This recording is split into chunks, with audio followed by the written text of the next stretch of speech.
bem-vindos ao podcast Vem com as Gurias. E hoje estamos aqui, gostaria muito que o doutor se apresentasse para nós. Qual é o seu nome?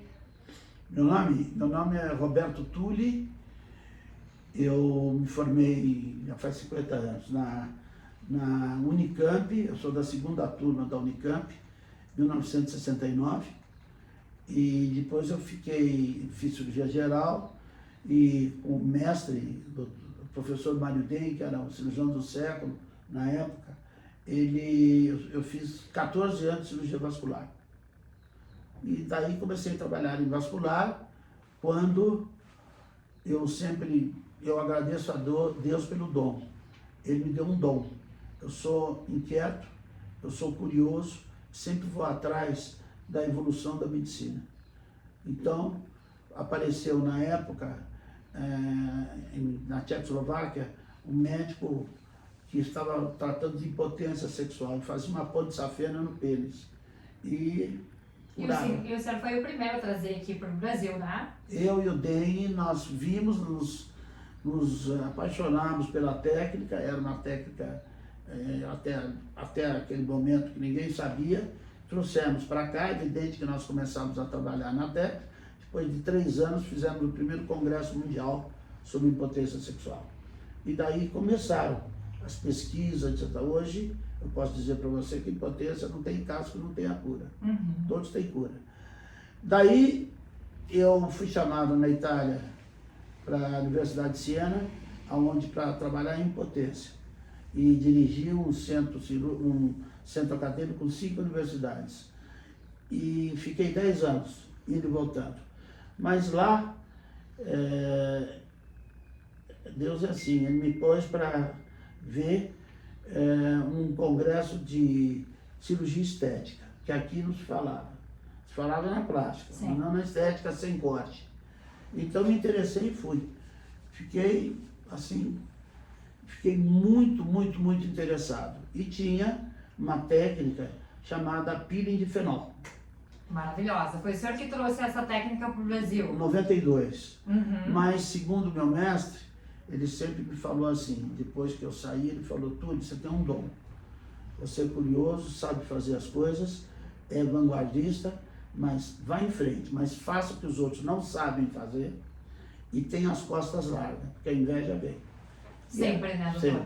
Sempre. Infelizmente. Infelizmente. Então eu trazia, tinha muita gente curiosos, que queriam aprender, e tem os outros que criticam, porque não sabem fazer. Sim. Né? Isso é sempre.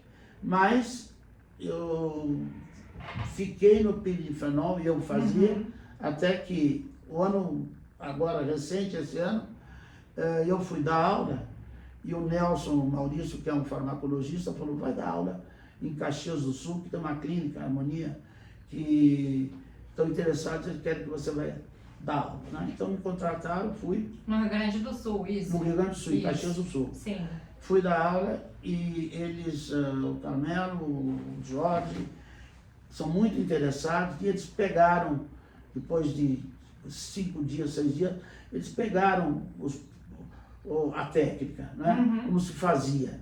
Agora o fenol que ele começa quando tira a máscara, daí para a pele voltar no normal. Daí tem uma série de coisas que você precisa saber, e o paciente tem que ir atrás. Então, eu tenho aqui em São Paulo, já tinha a Franciele Siqueira, que é a minha dermato, e uma série de pessoas que estavam interessadas, e comecei a dar aula. O senhor pode mostrar para nós um pouquinho dos procedimentos antes e depois aqui? Posso, mas você não quer que eu... Me mande as fotos depois. Porque é incrível o fenol. Eu dei uma olhada aqui antes de começar a entrevista, nas fotos, os procedimentos que o doutor faz. Tem o antes e tem o depois, né? Ele vai, a pele ele vai escamando, né? O fenol é assim, eu tenho que falar que as células do corpo que fazem colágeno, elastina, que é a matriz celular para dar tônus na pele, firmeza, estão numa camada chamada derme reticular, que é embaixo da epiderme. Então tem a epiderme, que tem 4 camadas, e tem a derme.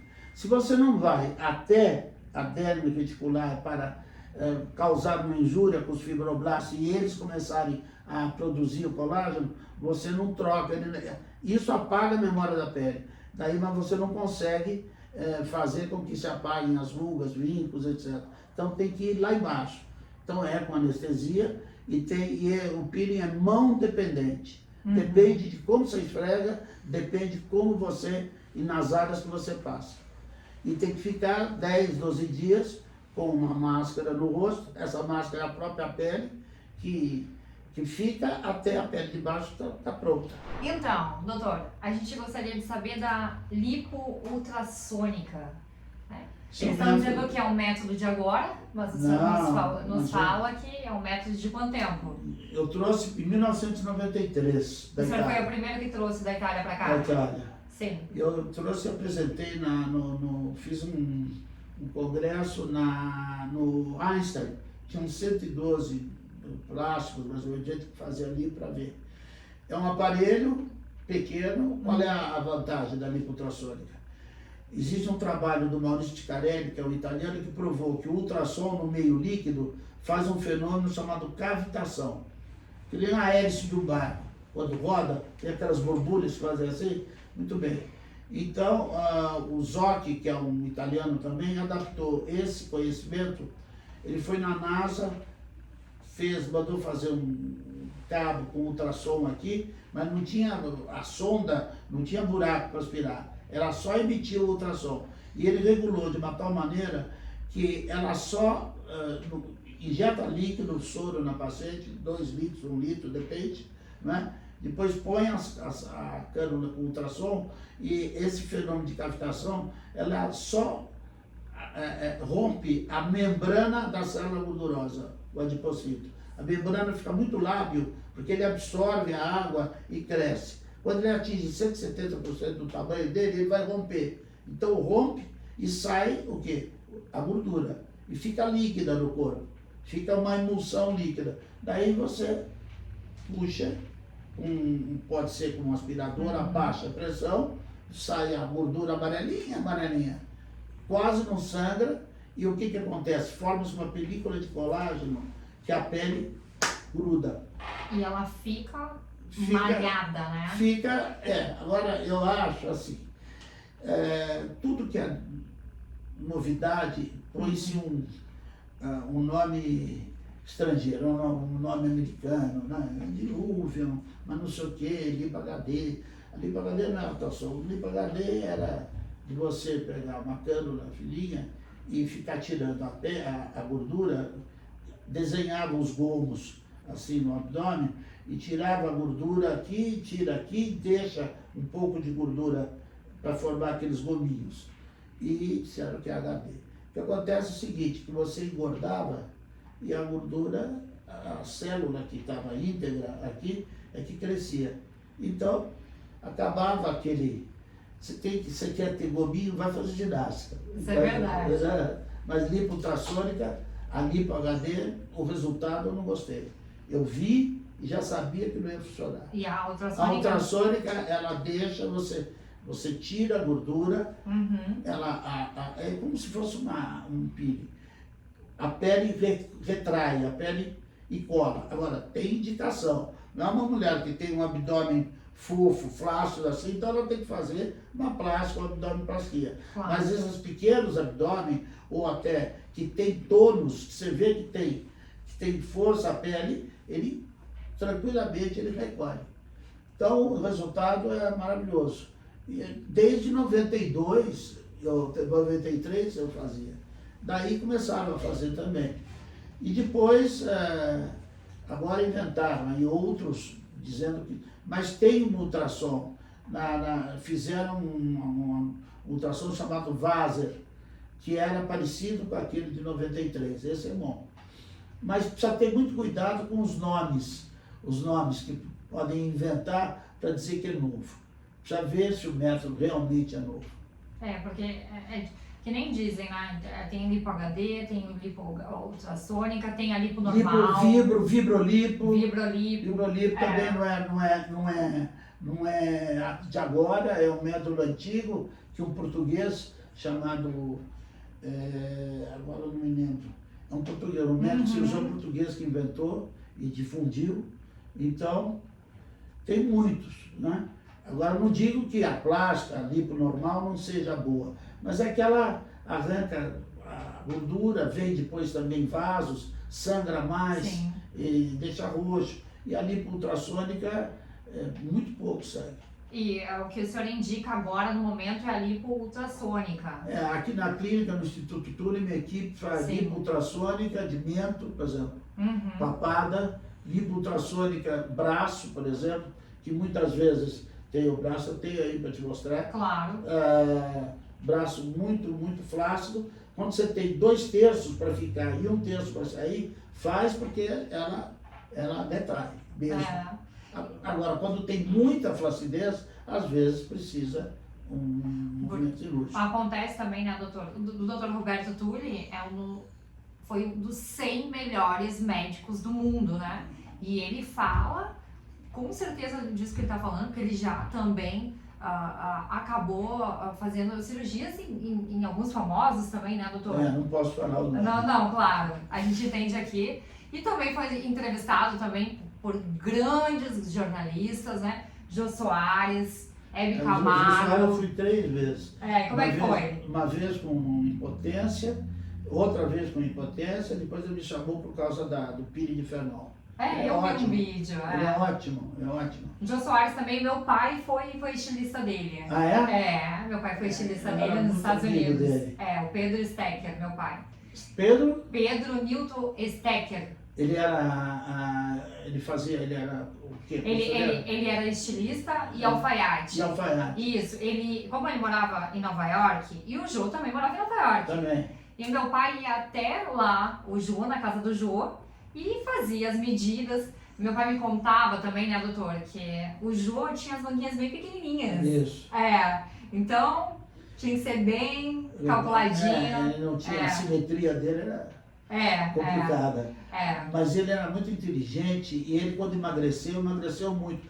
Mas ele perdeu um pouco a graça. Eu acho que quando ele estava mais gordo, ele tinha mais graça. Ele tinha mais graça. Eu vejo até hoje no YouTube o Vivo Gordo. Eu ponho programas antigos e fico vendo. Sabe que eu até olhei, acho que faz uns 2 meses atrás, eu olhei uma entrevista fantástica dele com a Dercy Gonçalves. Nossa, a gente se mata de rir, né? É incrível aquela entrevista deles ali, né? A Dercy era danada. E ela era crítica. Caiu Muito. na boca, se não prestasse, nossa, ela falava mesmo.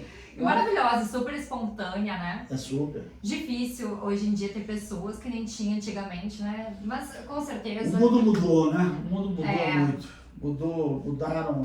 Mudou o tempo, mudaram as pessoas. Eu acho que o grande responsável pela mudança foi esse bicho aí, o celular. O celular.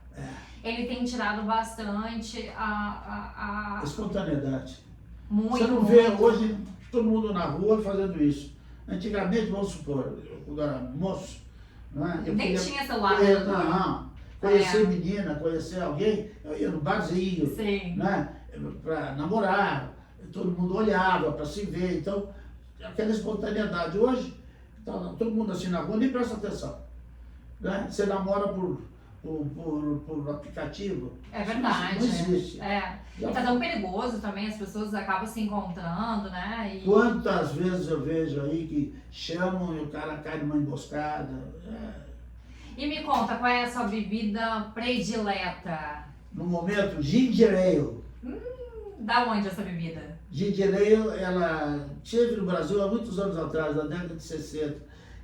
Aqui quem fez foi a Brahma, que tinha feito o ginger ale. Depois saiu.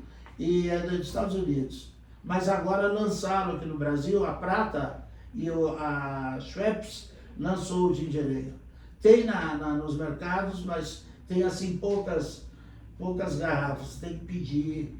Eu compro a minha no Santa Luzia porque tem mais. Mas eu acho uma delícia.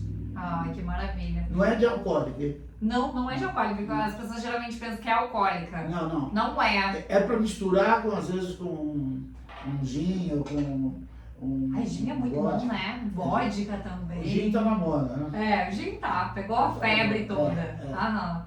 Doutor, me fala uma coisa, agora voltando para nossa entrevista, que a gente descontraiu um pouquinho.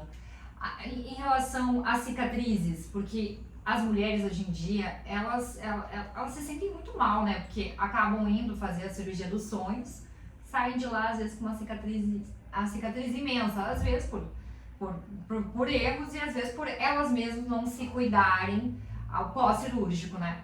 O que o senhor nos diz e nos indica para retirada da cicatriz da abdominoplastia? Não é só a abdominoplastia, eu vou te mostrar depois aí. Tem também erros que deixam cicatriz, infelizmente, e a cicatriz ela tem que ser tratada, chegaram às células-tronco. As células-tronco, elas fizeram uma grande diferença para a medicina estética, né? Porque antigamente pouco tinha, né? Tinha quando a cicatriz era queloide, né? Que a cicatriz que cresce, né? Então injetava um corticoide embaixo da cicatriz e ela baixava um pouco, mas às vezes ficava um buraco, e hoje existe muita coisa nova, né? O laser tem alguns lasers que pode tratar a cicatriz, mas eu não uso. Aqui na clínica nós usamos métodos como a cicatriz, normalmente, o fibroblasto, ele cresce, ele produz fibras colágenas anárquicas. Em vez de sair tudo certinho, por todo lado. Então existem medicamentos como tem uns anticancerígenos, eu não posso fazer propaganda do medicamento, mas os anticancerígenos, que eles bloqueiam essa produção anárquica de colágeno. E então você injeta nas bordas da cicatriz e põe uma tira de é um produto que aperta a cicatriz para não crescer, e ela tem um resultado muito bom. E você, infiltrar a cicatriz com plasma rico em plaquetas, que é o seu sangue, você centrifuga, separa o glóbulo vermelho do glóbulo branco. E nos glóbulos brancos tem as plaquetas, tem pouco, 10 ml você consegue 2 ml, 2 ml e meio de plaquetas. E nas plaquetas tem dentro delas os fatores de crescimento. Então você separa isso e injeta na cicatriz, e ela vai formar tecido novo. E não precisa então fazer uma outra cirurgia para retirar a cicatriz? Não, às vezes depende da cicatriz, né? Eu posso te mostrar. Se tem uma cicatriz muito grande, então às vezes você precisa ressecar, porque também ela se forma quando é muito esticada, né? Ela abre. A cicatriz precisa 3 meses para ela se consolidar. Então, antes ela abre. Então, quando o médico vai operar, ele tem que dar pontos no subcutâneo, para que o subcutâneo ele encolha, né? Ele encoste, e a pele só... Isso o Pitangui falava. A pele só tem que encostar na outra borda. Não pode vir a pele subcutânea, porque essa pressão, essa elasticidade que tem, puxa as duas bordas, ela abre, entendeu? Tem certas normas. Claro. Mas tem remédios hoje, multivitamínicos, aminoácidos e esses componentes diluentes de cicatriz que pode melhorar bem. Às vezes é um pulo, você tem que usar um tempo depois passa para o outro. Mas melhora muitíssimo. Eu iria fazer uma outra pergunta para o senhor. Você me perguntou de harmonização facial. Vou perguntar agora também, e também quero perguntar em relação que a mulherada também detesta, que é as estrias, né? As estrias é um caso bem complicado também, além das cicatrizes. Porque o que acontece? Ainda mais quando chega o verão, a mulher vai pra praia, começa a aparecer aquelas estrias no bumbum, na barriga. Tem mulheres às vezes que acabam engravidando e tem excesso de pele e enche muito de estria. Qual é a sua dica também para nós mulheres aqui, para se livrar de vez dessas estria? Você sabe que é pior do que tratar a cicatriz. Porque a estria é um pedaço da pele que abriu e formou uma cicatriz viciosa. Ela ali abriu, ficou, né, separou, fica ondulado. O bom para a estria, para tratar a estria, é quando ela aparece. Ela está vermelhinha ainda. Aí é bom, porque você pode, injetando PRF ou PRP, você consegue que esse fibroblasto produza células novas, células colágenas elásticas e melhora muito a cicatriz. Tem que apertar, chegar mais perto, melhora bem. Também o peeling, para você fazer, tirar aquela pele velha e formar uma pele nova, porque o peeling, se é mais profundo, ele forma, é muito bom para a cicatriz. Eu aprendi com uma doutora italiana chamada Clara Rigo, isso faz uns 15 anos mais ou menos. Ela era de Torino e ela tinha um produto que era um peeling chamado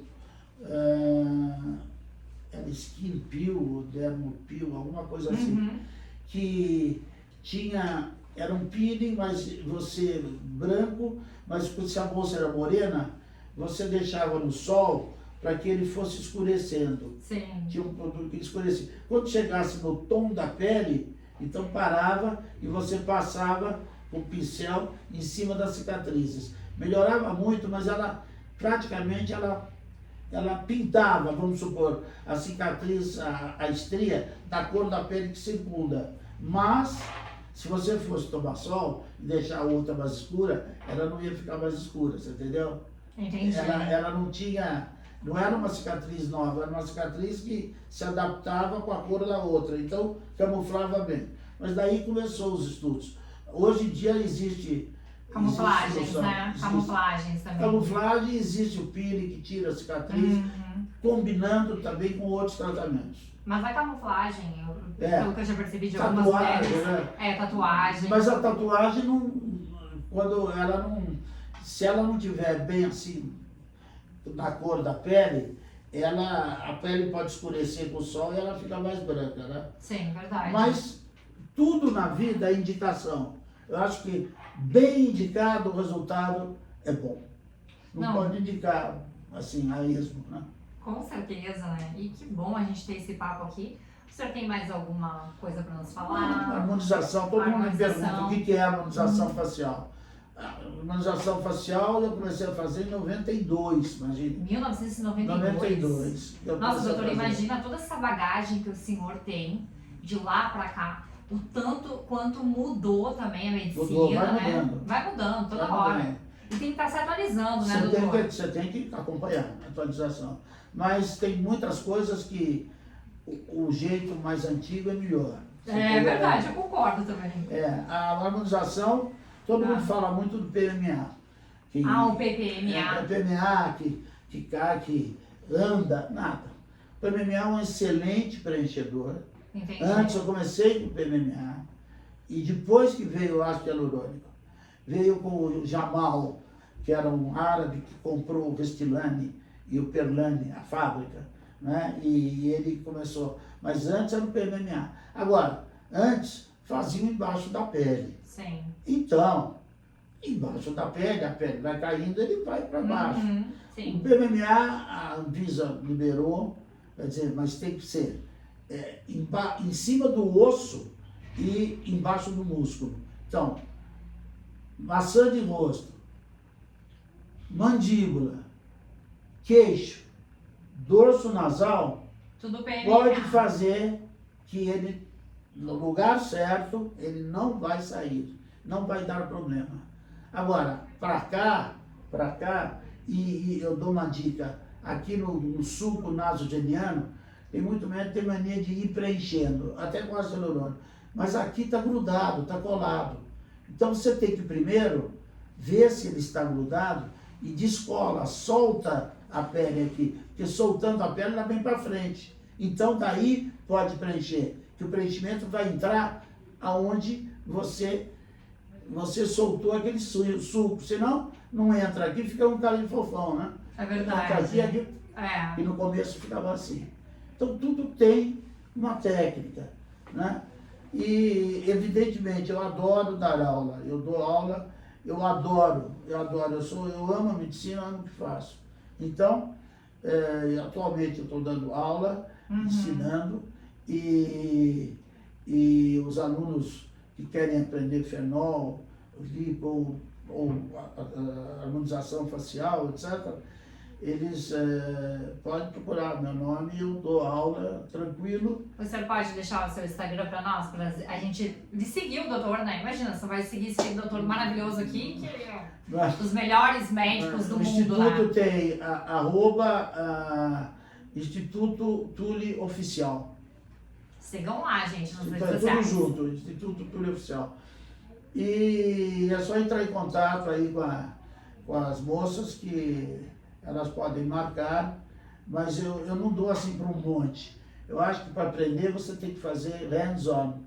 E hands-on tem que ter o médico, ele tem que saber pôr a mão, né? Então eu deixo, ou ele eu dou aula onde ele mora e ele arruma os pacientes dele para ele poder, ou se não, vem para cá. Aí depende. Que ótimo, então vamos encerrar aqui a entrevista. O senhor tem mais alguma coisa para nos falar? E tem tanta coisa, mas eu acho que dá assim, no podcast você tem que resumir muito e dar assim o básico e a noção básica. Claro. Eu acho que tanto o homem como a mulher, eles tratam da beleza, eles tratam do... Você tem que investir em você. Verdade. Agora, tome cuidado, veja bem. Não acredita num nome assim, achando que aquilo é o certo. Procure bem. E eu sempre digo, investigue, né? Hoje em dia tem o Google também, porque ali tu consegue mais ou menos ver quantas estrelas a pessoa tem, né? Também, alguns pacientes falando bem, outras pessoas não. Porque é a vida, né, doutor, da gente. Tu fazer qualquer tipo de procedimento estético, tu ir para um bloco cirúrgico. Então isso é muito sério, gente, sabe? Eu sempre digo, vão atrás, pesquisem, vejam com seus amigos se vocês conhecem realmente aquele médico, porque... É uma questão de... O médico, eu sempre digo assim, o médico que pesquisa muito, que é pioneiro, ele sempre tem críticas. Isso é verdade. Sempre, sempre. Porque quando você traz alguma coisa nova, o que é novo causa curiosidade e também causa rejeição. Né? Então precisa ver, né? Por exemplo, eu trouxe essas técnicas que você está vendo, todas hoje em dia, todos fazem. Legal, você foi a primeira a trazer para o Brasil, né? Todos fazem. Entendeu? Incrível. Então, é isso aí. Um abraço, um bom Natal para todos, pro Toninho aí que tá aí vendo, para você. Muito obrigada, Parabéns pelo você seguir essa linha do podcast. Você vai entrevistar muita gente legal. Gente, né? Obrigada pela oportunidade, né? O senhor me dá essa oportunidade imensa para mim. Eu que estou começando agora. Obrigado, né? Obrigado. Tá bom? Muito obrigada, meninas. Agradeço a todos pela audiência. Fiquem ligadinhos. Vamos lá, doutor, fazer a chamadinha. Coloca a mãozinha pra frente. Assim, comigo. Vamos lá, vem com as gurias. Vem comigo.